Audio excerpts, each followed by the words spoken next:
Hello, everybody. This is the Basement Dweller here, and I know the game that I'm playing has nothing to do with what we're talking about in this video, but it's good background noise, and it gives me something to, show you guys while we talk about the topic of today's video. Because this is something that I've been seeing for the last couple of weeks, and it has been I hate to be, like, rude, and I hate to be, like, negative. It has put me in such an awful mood recently. Uh, So if you guys don't know what this video is about, the title, if it's not clear enough for you, if you don't know what's going on, there was a Skullgirls update recently that censored a lot of content in the game. It removed and censored a lot of content that already existed in the game for years. And there has been a large community backlash against Skullgirls and its developers because a lot of people are feeling a lot of different ways about the lack of content. And in this video, I literally just want to talk about the people I agree with, who I disagree with, why I disagree, why I disagree or agree with different people. And kind of give people a bit more knowledge on the subject if they didn't know. So Skullgirls received an update recently that censored the game. There was a voice pack removed, a couple of color palettes removed, and a couple of artistic design changes for characters and some story scenes removed. And this sounds like a lot of content because, if we're being totally honest, it is a lot of content. And that is a point that is the first point I want to cover. I fully agree with the sentiment of what Future Club and Autumn Games are trying to do. I agree with the sentiment. I don't agree with the execution.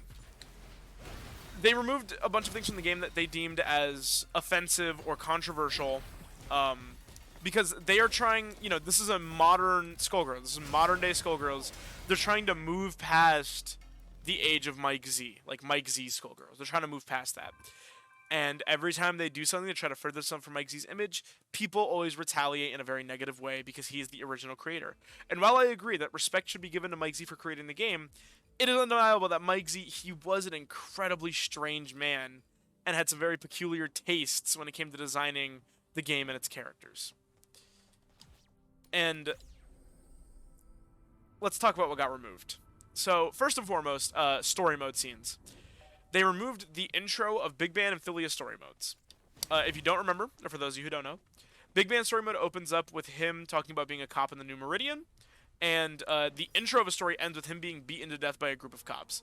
If you don't know, Big Band, or Benjamin Birdland, before he's Big Band, is a black man. He's an African-American man who's beaten to death by a group of cops.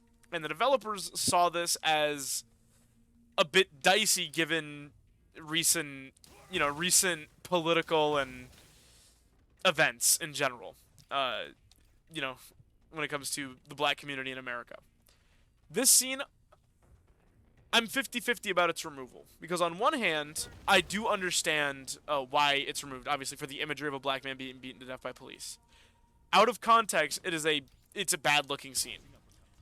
That's part of my issue, though, because in context, Big Band isn't killed in that scene for being a black man. He's killed for being an honest cop in a group of corrupt cops. And that's kind of part of my issue. I understand that the imagery may be offensive, but you have to understand the context of that scene in particular. Again, I still agree with it being removed. People can find it offensive. However, that is my gripe with it, is that that's not what the scene's about. But context is very big in these games, and obviously if you show somebody a scene from Skullgirls who's never seen Skullgirls before, and it's a black guy being beaten to death by a group of cops, they might have some negative things to say about Skullgirls. The other scene that got removed is the intro of Philia story, and for those of you who don't know, a very popular scene. It's one of the first, pieces of Skullgirls are ever. It's Philia sitting inside of the Madman's Cafe. She's drinking a milkshake. And while she's sitting there drinking her milkshake, a man walks up and touches her. And he touches her inappropriately. He presses his chest against her back and puts his hand on her thigh. And again, in context, Philia has amnesia and doesn't know who this man is. This man is an employee of her father's, which makes the scene even worse. Obviously, the scene ends because Philia's parasite Samson repels the guy, flings him off. That scene was removed. That is a scene that I totally understand why it's removed, because it has nothing to do with her story. and it's gross. I think that's one of the issues that I've been running into the most when it comes to these debates, is people are clamoring about certain scenes being removed, and that's one of them. And that is a scene where, honestly, like, people genuinely complaining that their enjoyment of the game is impacted because they removed a scene where a character who's a minor is being touched inappropriately by a friend of her father's is incredibly gross. The fact that there's this many people vehemently going against the game because a scene like that was removed is insanity to me. I think it's gross. Personally, I think that defending that scene staying in the game is indefensible. And again, feel free to argue in the comments, feel free to message me on Discord. That is my opinion. I think it's unpermissible to leave a scene like that in the game. Because that is exactly what we're talking about when we talk about Mike Z's Skullgirls. Is a lot of the weird shit like that. Same thing with Cerebella. Cerebella also got that treatment because there's a lot of confliction about Cerebella's age until the mobile games came out.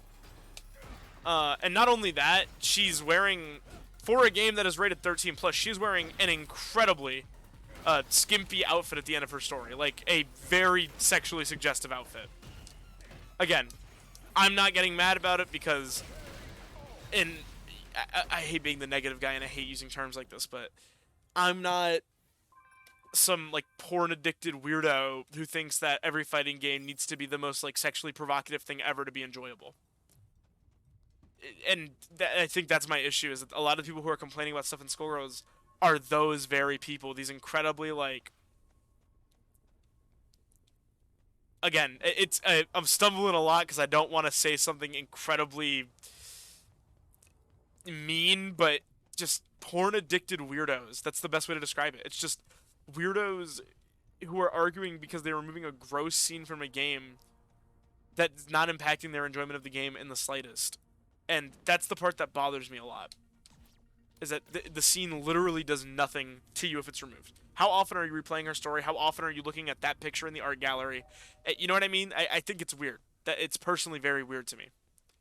There were some other things that were removed that I can understand more of the anger about. Some color palettes were removed. Big Band's secondary voice pack was removed, which I can definitely understand the anger about. And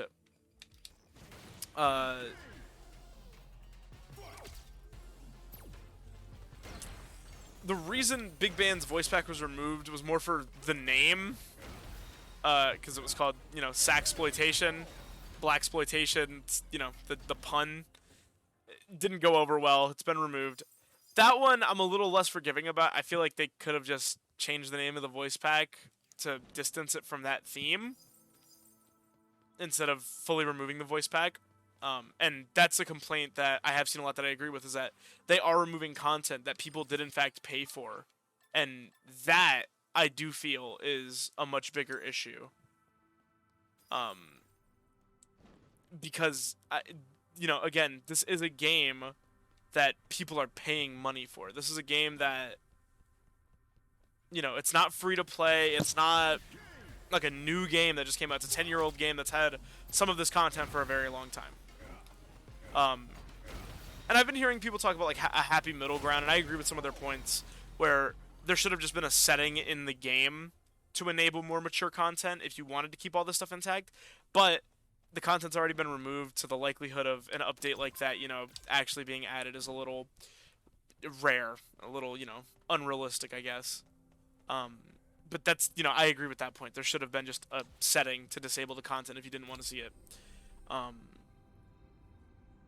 The other content that got removed, a pretty big one, is Parasol got her design changed a bit. If you don't know, Parasol is the princess of the Canopy Kingdom. She is, she's an adult woman, so that's not really the issue here. The issue is more with the imagery that her and her army invoke. Her and her army, the Black Egrets, wear a red armband with an umbrella on it. It's very obviously supposed to be the Nazi military armband, and that's kind of the point. That's another one that I can kind of understand them removing, because that's something I wouldn't really want to associate a character in my fighting game with. Personally, it's something that I don't think is an incredibly good look from the developers. So that, I don't understand how you could clamor about that being removed. That's one of the pieces of content where it's like, that raises some eyebrows if that's what you're worried about being removed. It's it's a decent part of her design, but her design doesn't get any worse if her army isn't wearing red armbands that invoke Nazi imagery. That one I'm not mad about. I can understand that. Yeah, that's pretty much it. I can, to recap my opinion. I think people being mad about the content being removed are valid because it is content that you paid for in a game, and regardless of how long the content's been in the game, we still paid for it. Because to get like the voice acting and the story modes and like the alternate voice packs and the alternate color palettes, those are DLC. Those are something you have to pay extra for. The base game does not come with those. So I understand that because they were removed with no replacement, and I think that's wrong by the developers. Something should have taken their stead if they were going to be removed. Or we as consumers should have got a warning that they were going to be removed well in advance of the update actually coming out. However, what I don't agree with is people complaining that the game is becoming too woke or too PC because the scenes they're removing, like they're removing Nazi imagery and minors in sexual situations, and that's what you're bothered about. Like, and like a black man being beaten to death by the police, and those are the things that people are bothered about. People complaining like Skullgirls is woke and Skullgirls sucks, Skullgirls PC. I'm genuinely kind of worried about that opinion. That's such a bad look for our community because it's such a gross mindset to have in regards to the content being removed. Because a sentiment I've seen a lot, especially on the Steam Workshop or the Steam Marketplace, is like, "Oh, it didn't personally offend me, so why did it get removed?" And again, very self-centered way to look at it, because the world doesn't revolve around you. You're not, I hate to break it to some of these people. You're not the main character, but there are people in the world that could find those scenes a bit gross or a bit offensive or a bit, alarming. And I can understand that. Their goal as a video game development studio is to sell as many copies of the game as possible and to make the game as inclusive for everybody. And none of these things being removed made the game less inclusive. Don't complain about the removal of content, complain about the lack of new content after its removal. And yeah, with all that out of the way, feel free to discuss this in the comments. Join the Discord server if you'd like to talk to me about it. But I don't agree with the content being removed and not replaced. I do agree with the content that was removed. And I'll stick with that opinion. I fully back Autumn Games and Hidden Variable in these choices, and I think they did the right thing. I do hope that they release some new content to make up for the lost voice pack, the color palette, and some of the story mode voice acting and art. But my enjoyment of Skullgirls is not going to be hampered by the removal of this content. And I feel like for most people it shouldn't either. So, Steam Summer Sale is going on right now. Please buy yourself a copy of Skullgirls. It's $2.49, $17 with all the DLC. Buy Skullgirls. It's an amazing game. One of the best fighting games of all time. Very hardworking crew behind it, and they're doing their best to make everybody as comfortable as possible playing Skullgirls, and I applaud them for that. So with all that out of the way, I hope you guys enjoyed. I hope you have an amazing rest of your day, great rest of your night, and take care. It was really pissing me off, which is why I made the video. But yeah, feel free to talk about it in the comments. Let me know what you think. But again, Skullgirls is an amazing game. Please don't review bomb it. Leave some positive reviews on Skullgirls to counteract all this negativity going around. Because at the end of the day, the game is just supposed to be fun.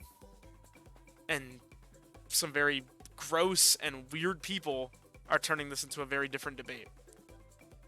So with all that out of the way, have an amazing rest of your night, folks. Thank you for watching, and I'll see you guys in the next video. Take care. Bye-bye.